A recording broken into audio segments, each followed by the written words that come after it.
shumë për të diskutuar një ngjarje e cila nuk lidhet vetëm me vajtjen apo me vizitën më saktë Vučić në Rusi, bëhet fjalë për takimin e ditës së premte, një takim i cili solli dhe lider të tjerë, por kemi shumë ngjarje të kësaj jave për të diskutuar, sulmet të cilat kësaj here kanë ardhur dhe nga shtete të tjera, që sigurisht kanë sjellë një lloj alerte se çfarë është duke ndodhur në botë. Gjitha këto do kemi mundësi që të diskutojmë me ekspertin e marrëdhënieve ndërkombëtare, zotin Geron Kamberi. Zotin Kamberi, përshëndetje. Faleminderit për ftesën. Paraprakisht rrugët ishin bllokuar, se sot jemi në një situatë që është edhe kjo frika për të dalë me makina. Fatmirësisht rruga nga cilën unë erdha ishte e lirë, kështu që prandaj jam në studio. Do kemi mundësi që pastaj edhe me policinë e shtetit japim edhe një lloj informacioni se përket dhe rrugëve të bllokuara dhe çfarë mund shmangen dhe ku mund shkojnë pra rrugët alternative për gjithë ata të cilët janë duke na ndjekur. Se edhe ky është një problematikë e cila vjen në kuadër të aktiviteteve që duhet të informojmë her pas here qytetarët. Zotë Kamberi, lexuam pak deklaratën e zonjës Gërvalla, që ka qenë një deklaratë me një retorik pak më ndryshe edhe të liderëve të Bashkimit Evropian, apo dhe një lloj paralajmërimi që i është bërë Vučić përpara se të shkonte, por me sa duket, interesi për një marrëdhënie më të mirë me Putinin ka bërë që ta mbyll njërin sy. Në gjykimin tim nuk shoh asgjë të as në deklaratën e zonjës Gërvalla, pas në veprimin e zotit Vučić, pas në qëndrimin e BE-s përkundrejt Serbisë, tashmë është e bërë e qartë që presidenti Vučić, pra saktë Serbia ka një politikë të jashtme që ka bërë të qartë se si do të jetë, pra një farë kuptimi unë diku e kam përkufizuar me foljet e lëvizjes, pra një politikë që mos ju largo Rusisë, por i afër BE-s, mbaj afër Kinën, po mos e largo Shtetet e Bashkuara Amerikën. Pra është një lloj politike që për ne dhe veçanërisht për Kosovën që i munduar që politikën e jashtme ta shikojmë edhe për shkak të rrethanave. Vetëm në dy forma, pra o jemi me një palë ose me një palë tjetër, Serbia edhe për shkak të traditës së saj të hershme në mënyrë se si e ka zhvilluar Federata Jugoslave politikën e jashtme, e cila ka qenë një lloj guzhinete në rajonin e Ballkanit. Mos harrojmë që ish Jugosllavia është themeluese e lëvizjes të paangazhuarve, pra që nuk bënte pjesë as në botën perëndimore, pra as në lindjen komuniste, gjithmonë ka kërkuar rrugë të treta për të realizuar qëllimet e saj. Dhe në këtë rast, pavarësisht deklaratës së zonjës Gërvalla, që duhet kuptuar për atë çfarë përfaqëson Serbia në raport me Kosovën, por përgjithsisht do të thoja që si thosh këshilla që vijnë nga Kosova për Bashkimin Evropian pavarësisht retorikës, dhe diku do t'i konsideroja pak të tepruara, për arsye që Kosova nuk është në pozitën që mund t'i jap këshilla Bashkimit Evropian se si cilët përkundrejt çdo lloj politike. Duket sikur në një farë mënyrë edhe Kosova ka ardhur me reagimet e saj, kuptohet, ka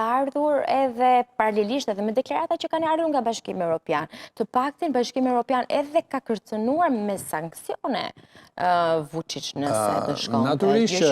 Natyrisht deklarata e përfaqësuesës lartë për politikën e jashtme dhe të sigurisë Kaja Kallas para disa ditësh që ja bëri qartë presidentit Putin që qëndrimi që ai do të mbajë ndaj Rusisë edhe për shkak të situatës që tashmë dihet, ne kemi një dallim të dukshëm tashmë, pra kemi dy bloqe, pra edhe pas ardhjes së re së administratës së re amerikane në Shtëpinë e Bardhë, tashmë ka një qasje të qartë që BE-ja është më e vendosur përkundrejt reagimit të saj në raport me konfliktin Rusi-Ukrainë. Ndërsa nga ana tjetër dhe më e mobilizuar pas kërcënimeve të Trump që duhet të zgjuar. Por jo e fuqishme. Jo e fuqishme. Nëse do keni parasysh deklaratën e sekretarit amerikan të shtetit Rubio, që tha që në një takim që ai kishte pasur me ministrat e jashtëm, thotë asnjë prej presidenti Putin nuk pranon të takojë asnjë prej zyrtarëve të lartë europian, pra as presidenta, as kryeministra, tregon një lloj shpërfillje dhe përgjithësisht vërtetës Europa ndjehet në këtë pozitë pa fuqie tashmë, pavarësisht mënyrës se si po përpiqet të riorientohet në këtë pozicionim të ri të marrëdhënieve gjeopolitike edhe diplomacisë ndërkombëtare, të cila përgjithësisht vërtetësh unë kam theksuar dhe tjetër e ka gjetur pa përgatitur. Mos harrojmë që edhe brenda vetë Bashkimit Evropian shtetet të ndryshme antare kanë politikë dhe qasje ndryshme karshi Rusisë, për shembull kryeministri slovak Fico dhe ai pati një deklaratë shumë të fortë, gati disi e pazakont, teksa i tha përfaqësuesës lartë Bashkimit Evropian që unë jam kryeministër i një vendi legjitim, ndërkohë që ju thjesht jeni një zyrtar Bashkimit Evropian dhe nuk më tregoni Slovakisë se çfarë politike të jashtme do të ndjek. Pra jemi në një situatë, do të thoja unë, një lloj konfuzioni diplomatik, strategjik. Botror? Ndoshta në qoftë se do të shtrim, po flasim për Bashkimin Evropian pak. Ma thënë, pastaj në botë është një dinamikë tjetër, sepse Bashkimi Evropian tashmë është një grup shtetesh, ndërsa bota për hir të vërtetës janë shtete të veçanta të cilat kanë arritur të ripërcaktojnë strategjitë e tyre të politikës jashtme edhe në kuadrin e zhvillimeve të reja gjeopolitike që po ndodhin kudo. Dua t'ju marr një koment për gjitha zhvillimet, por përpara kësaj dua t'ju marr dhe zotit Rafael Maliqi, gazetar, kryeredaktor i Le Kanton, një koment sa i përket edhe deklaratave nga ana e përfaqësuesve të Kosovës, më pas kalojmë edhe në aspektin më të gjerë të çfarë ka ndodhur, se kemi dhe Indinë e cila ka sulmuar Pakistanin për ngjarje dhe më tronditse të kësaj jave. Zoti Maliqi, ju përshëndes. Përshëndetje, mirëmëngjes nga Gjeneva. Ju përshëndes, faleminderit. Dua t'ju pyes pak për reagimet. Besoj na ndoqet pak më përpara është reagimi i zonjës Gërvalla sa i përket takimit Vučić. Jo i vetmi reagim, në një farë mënyrë reagime të tilla i kishte dhënë dhe Bashkimi Evropian, po diskutonin pak dhe me zotin Kamberi këtu. Çfarë mesazhi mendoni që i ka dhënë Kosovës apo Bashkimit Evropian ky takim mes Vučić edhe Putin? Shikoni, duket se mendoj se reagimet e Prishtinës për vizitën e Vučićit në Moskë ishin pak të ngutura. Kishte bërë edhe patu, sepse në këto momente çdo kritika nga Kosova është e mirëseardhur për Vučićin, të cilën do ta ngrisin edhe më shumë tek protestuesit serb, të cilët duan ta largojnë nga pushteti. Bile edhe në luginën e Preshevës kur është folur se pse shqiptarët nuk protestojnë kundër Vučićit. Ta mund puna me dalë edhe ata të solidarizohen, pastaj Vučić do ta përdorte si kartë. Ja, edhe shqiptarët kërkojnë kokën time. Dhe besoj se janë të ngutura, sidomos deklarata e këshilltarës të presidentit, zotit Kupina, që tha Kosova ende nuk e ka atë standard ta kritikojnë një që nuk është antare e BE-s, dhe së dyti mund të them se nuk mund ta mësojnë BE-n, sepse më shumë ky është problem i Bashkimit Evropian se sa i Kosovës, sepse Kosova ka halle tjera, probleme tjera, sidomos me se ta bëjë shtetin institucionet e saj. Përshifet se 30 dështime ka pas për të inauguruar Kuventin e Kosovës. Ju po shiknit pak edhe më përpara, të paktën po transmetonim edhe disa nga pamjet sa i përket edhe takime, apo do kemi mund të transmetojmë edhe pas pak, besoj regjia më ndihmon edhe nga planet.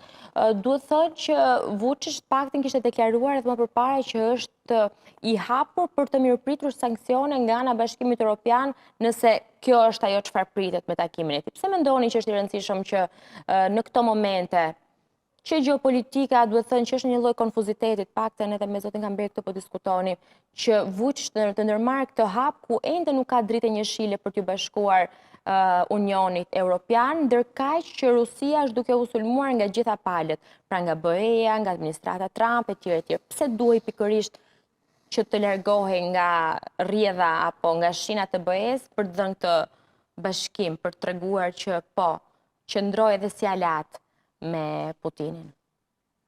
Unë mendoj se Vučićit nuk intereson as Bashkimi Evropian, as SBA-ja. Ai intereson, si thonë...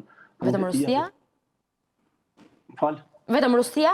Pra, pyetja ime ishte vetëm Rusia, me që nuk intereson as BE-ja, as SBA-ja? Po, nuk intereson, por intereson Rusia.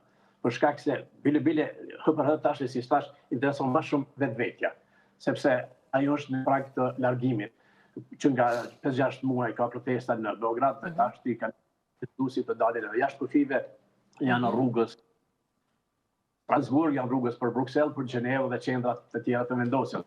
Po, presidenti serb Aleksandar Vučić pas njësoj incidentesh, siç e dini, skandalesh në Amerikë, pasi dështoi të takoj presidentin amerikan Trump në fillim kësaj jave, gjoja i smur, pastaj me një emër fals provoi të hynte në një tubim në Florida e më pas udhtoi për mos, që duket më shumë për të bërë ca foto me Putinin, një sa për të revanshuar SBA-ve dhe dy për të marrë poena politik përballë protestuesve në Serbi.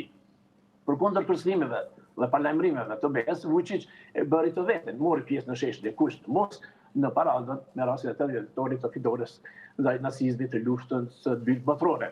Por duke se pjesëmarrja e Vučićit në paradën e djeshme në sheshin e kush të mos bidoli më shumë shërë se haj, sepse aq sa po afrohet Vučić me Rusin, po aq po largohet nga BE-ja, për çka nuk munguan as kritikat e Brukselit në adresë të tij.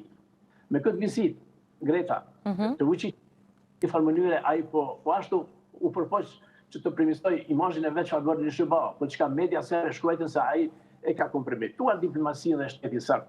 Jo vetëm kaq, avokati i njohur Nikola Lakić nga Beogradi ka deklaruar se gjatë kohës së tij që kaloi në Amerikë, Aleksandar Vučić kreu disa krime të rënda dhe një skandal diplomatik me NSHB që mund të merren edhe në burg deri 20 vjet.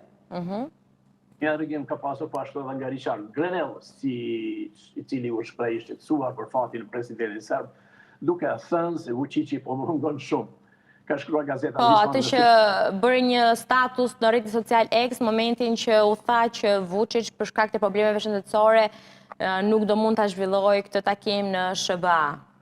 Lidhe me këtë ka shkruar gazeta zvistrane në Shqip Le Canton 27, pra Kanton 27, duke ju referuar CNN-it. Në të djeshme në Moskë, ku ishin të ftuar musafir të shumë vendeve, 20 delegacione nga vende të ndryshme, kryesisht ato slave, diktatoriale, komuniste, me që këta thuajse tradicional, sikur Bielorusia, Kazakistani, Serbia, por edhe Kina, Brazili, Kuba, Venezuela, për të ndjekur para ka zhuar 11.500 vështarë, me që Rasputini deshti tregoj edhe Moskujt.